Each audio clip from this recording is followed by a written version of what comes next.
Bonjour à tous, merci de nous rejoindre. Tout de suite, l'essentiel des titres de l'actualité de ce mercredi 17 juin. Un certain nombre de mesures complémentaires a été engagé par le Premier ministre Abdelaziz Djirad au titre de la deuxième phase de la feuille de route de sortie progressive et flexible du confinement. Les détails dans notre journal.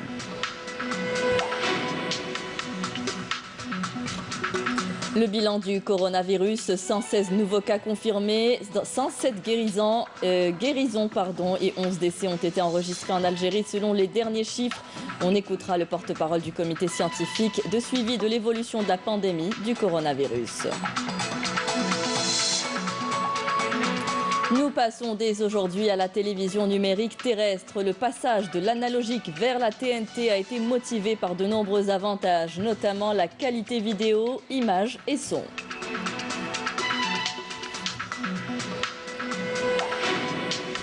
Et nous terminerons cette édition avec un hommage à un footballeur international, Mustafa Seridi. Il a fait presque toute sa carrière footballistique au sein du club de l'Espérance de Guelma, sa ville natale.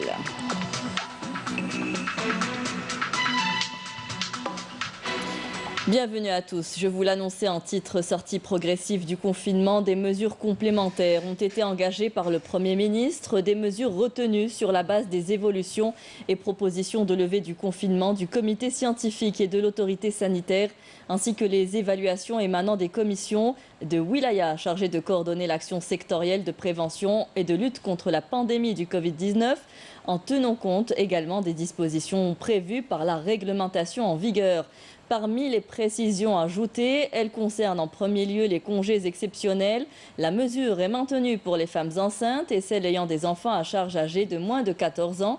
Pour le secteur économique ainsi que les institutions et administrations publiques, les administrations doivent également veiller à l'appurement des reliquats de congés de leurs effectifs et à l'ouverture de la période des départs en congé au titre de l'année en cours. Autre précision, concernant cette fois-ci le transport urbain, des mesures d'hygiène strictes ont été prévues pour gérer le flux des clients. Pour les taxis individuels, le chauffeur doit prévoir l'ouverture des fenêtres durant le trajet et limiter le nombre de clients à 2 au maximum, tout en respectant les règles de prévention comme le port obligatoire du masque.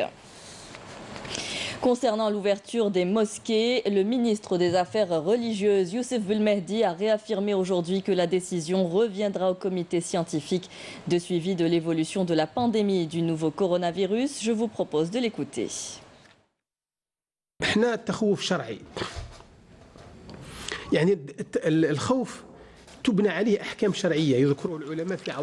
L'appréhension et la peur sont justifiées. Les érudits ont expliqué que certains événements ou faits peuvent annuler certaines croyances. Nous voulons arriver à la fin de cette crise sanitaire et revenir à une situation normale. Il ne faut pas oublier que certaines activités n'ont pas encore repris.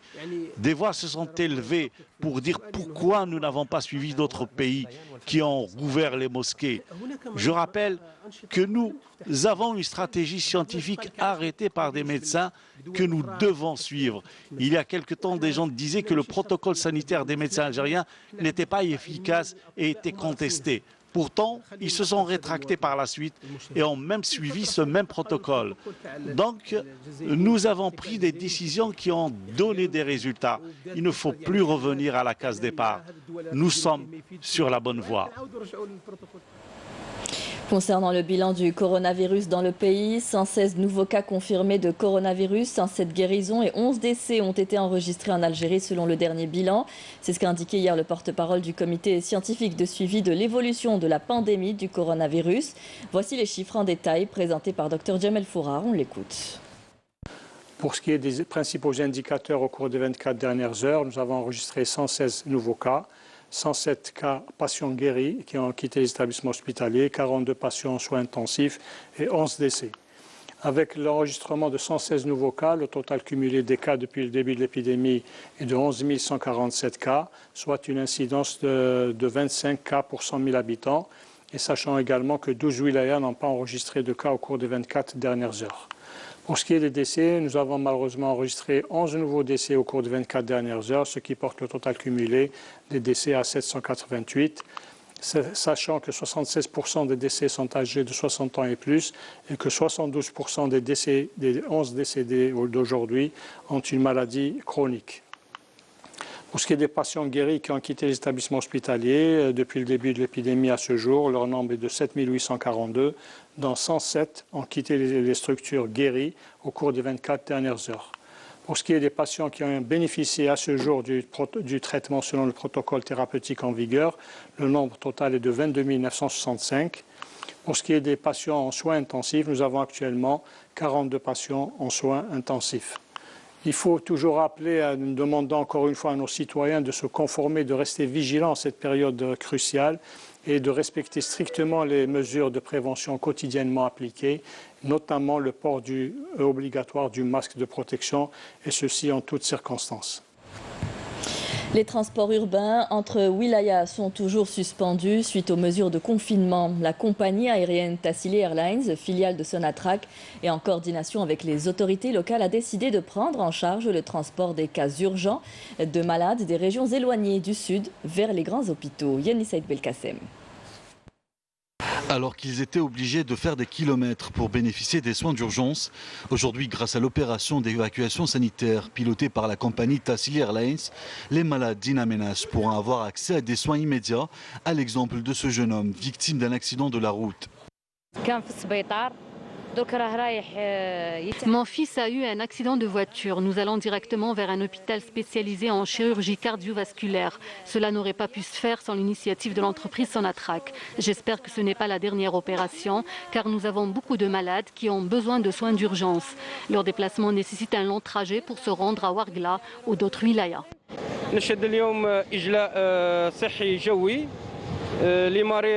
Aujourd'hui, nous allons évacuer d'urgence un malade vers l'hôpital du 1er novembre d'Oran. Cette opération d'évacuation sanitaire n'aurait pas eu lieu sans la coordination entre le Wali et le directeur de Sonatrach. Une action réconfortante pour les malades des wilayas du Sud, surtout en ces temps de crise sanitaire où le transport urbain entre les wilayas n'est pas encore autorisé. Sonatrach s'est toujours mobilisé dans les moments difficiles et continue dans sa lancée à se mobiliser bénévolement pour évacuer les malades entre les wilayas.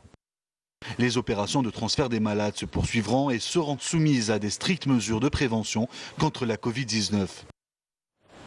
Fin de la télévision analogique. Nous passons à partir d'aujourd'hui à la TNT, télévision numérique terrestre. Cette décision permettra d'avoir une meilleure qualité vidéo, images et son et une meilleure réception notamment. Pour bénéficier de cette avancée technologique, les téléspectateurs doivent se procurer un adaptateur ou faire l'acquisition d'un nouveau téléviseur numérique intégrant un récepteur TNT selon la norme IMPEG. Le ministre du Travail, de l'Emploi et de la Sécurité sociale a procédé hier au lancement d'une plateforme numérique mise à la disposition entre autres des citoyens, des experts, des universitaires, des syndicalistes, des représentants de la société civile et même les demandeurs d'emploi. Elle a pour objectif de permettre aux citoyens d'exprimer leurs doléances et aux experts de faire part de leur vision quant au secteur. Le commentaire de Badea Marni. Une plateforme numérique via site web du ministère du Travail, de l'Emploi et de la Sécurité sociale est lancée pour permettre aux citoyens d'exprimer leurs préoccupations et leurs avis quant aux services fournis. Un espace ouvert également aux universitaires et spécialistes pour présenter leur vision concernant le secteur. Nous sommes en concertation permanente avec les citoyens, les experts, les syndicalistes et la société civile. Ils ont chacun un rôle à jouer. Nous donnent leur avis. Nous comptons élargir davantage cette concertation pour instaurer la nouvelle Algérie. Cette plateforme est un nouveau challenge, un pas de plus dans la numérisation. Elle est lancée par de jeunes cadres pour gérer le secteur du travail et de la sécurité sociale de façon méthodique et scientifique afin de répondre efficacement aux attentes des travailleurs. Cette plateforme va permettre de recueillir les avis des Algériens sous forme de questions-réponses. Ensuite, les experts, les chercheurs et les spécialistes pourront poser les problématiques et exprimer leur vision. La modernisation du secteur de l'emploi n'est plus un vain mot, mais bel et bien une réalité. L'entreprise nationale Corénave est spécialisée dans la fabrication des bateaux et la seule spécialisée dans la construction et la maintenance navale. Basée au port de Zmouri, à Boumerdes, l'entreprise fabrique des bateaux en polystyrène et reçoit des commandes de tout le pays et même de pays africains. Saïd Felag. Ici, au port de Zmouri El Bahri, est basée l'entreprise Corénave spécialisée dans la construction, la réparation et la maintenance navale. Polyvalente par son savoir-faire, sa production n'est pas des moindres. Elle se met au diapason des techniques modernes. Construction, réparation en même temps. Par le passé, on travaillait surtout avec du bois, que ce soit pour la construction et la réparation des bateaux. À présent, nous utilisons le polystyrène. On travaille sur plusieurs modèles allant de 4 à 35 mètres, à savoir les sardiniers, les chalutiers et les bateaux de plaisance.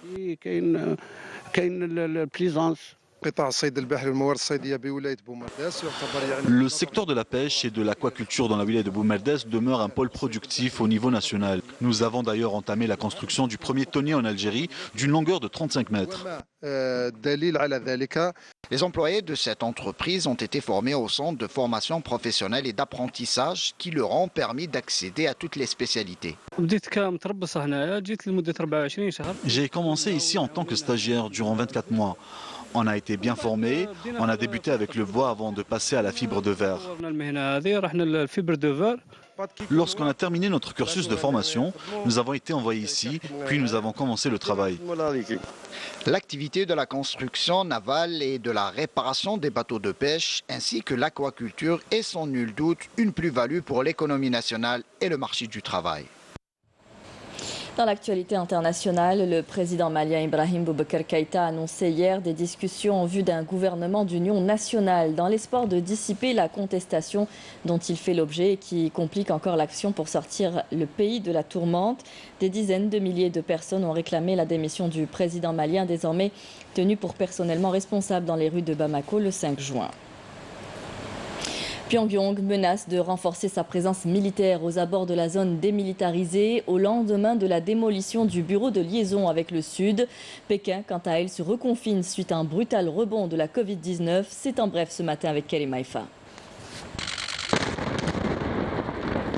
Pyongyang tire à boulet rouge et menace aujourd'hui de renforcer sa présence militaire aux abords de la zone démilitarisée au lendemain de la démolition du bureau de liaison avec le Sud dans une escalade des tensions qui a été vivement condamnée par Séoul. La Corée du Nord a aussi affirmé avoir rejeté une offre qu'elle aurait reçue du président sud-coréen d'envoyer des émissaires pour des discussions. 1255 vols au départ et à l'arrivée des deux aéroports de Pékin ont été supprimés aujourd'hui après un rebond des cas de Covid-19 dans la capitale chinoise, soit 70% de vols initialement prévus ce mercredi. Hier encore, Pékin a exhorté ses 21 millions d'habitants à éviter les voyages non essentiels en dehors de la ville et ordonné une nouvelle fermeture des écoles et universités, lançant dans la foulée une campagne de dépistage massive et confiné des zones résidentielles.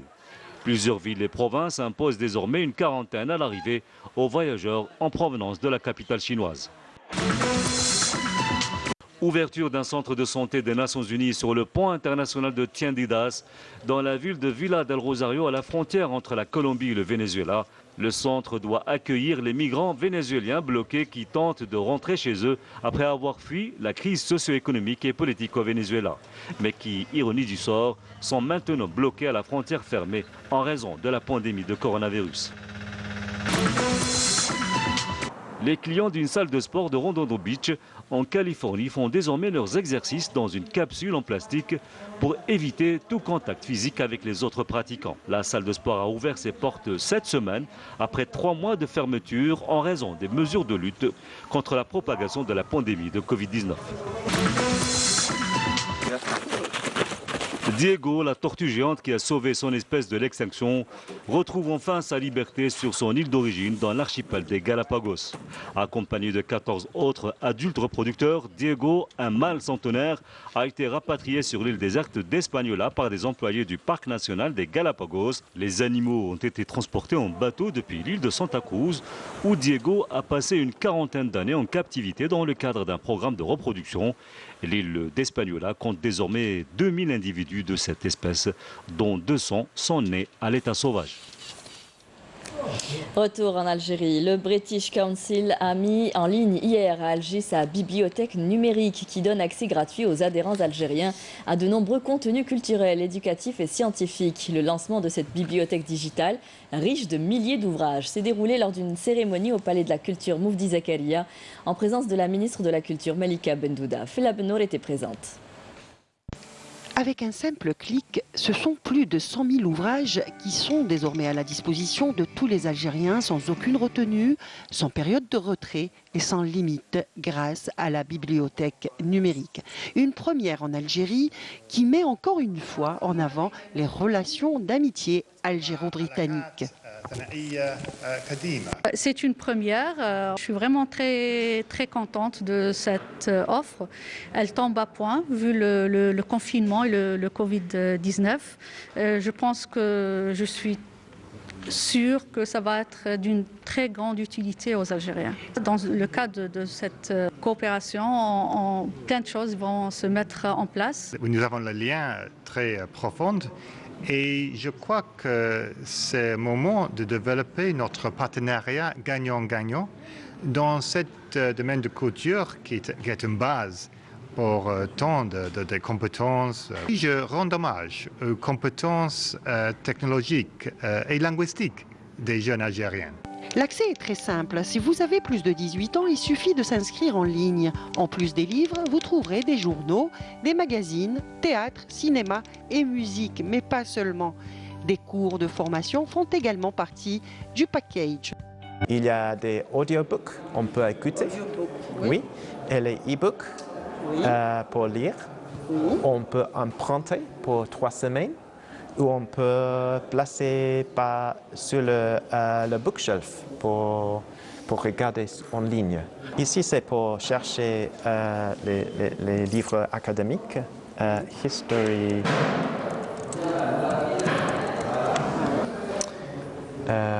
Oui, il y a beaucoup en ce qui concerne l'histoire d'Algérie, oui. Prévue depuis plus d'1 an, cette bibliothèque numérique est accessible gratuitement durant cette crise sanitaire. Pour cela, les amoureux du livre et de la langue de Shakespeare peuvent utiliser leur smartphone pour un voyage exceptionnel. On va parler sport à présent. Le Bayern Munich a remporté hier le 30e titre de champion d'Allemagne de son histoire, le 8e consécutif et surtout le premier titre majeur décerné dans le foot européen depuis la reprise post-coronavirus. Sarah Delbel. En 31e but, surréaliste marqué par la crise sanitaire. Définitivement, ce titre ne ressemblera à aucun autre. Au sein du club de l'Espérance de Guelma, l'équipe phare de la ville où il est né. Retour aujourd'hui sur un match qu'il avait joué en 1960. Edson Arantes, do Nascimento. En 69. 69. في واحد. Ahora. عمارة Saïd Amara. C'était une entraîneur. Et la veille, il est mort. Tu sais comment jouer avec le Brésil. Qui dit le Brésil, il dit Pelé. Qui dit Pelé, dit Brésil. Ce qui tu vas le marquer. Vous allez le marquer. Voilà. Tête de la sentinelle. Voilà. J'ai pas souhaité Goulali, j'ai pas souhaité Goulali. Khlani. Surtout à Blanc. Tu vois. خفت يرمي الكبتي بون. Pelé joue le meilleur joueur du monde de tous les temps. قلت لك تروحي à moi de jouer. Vous l'avez muselé.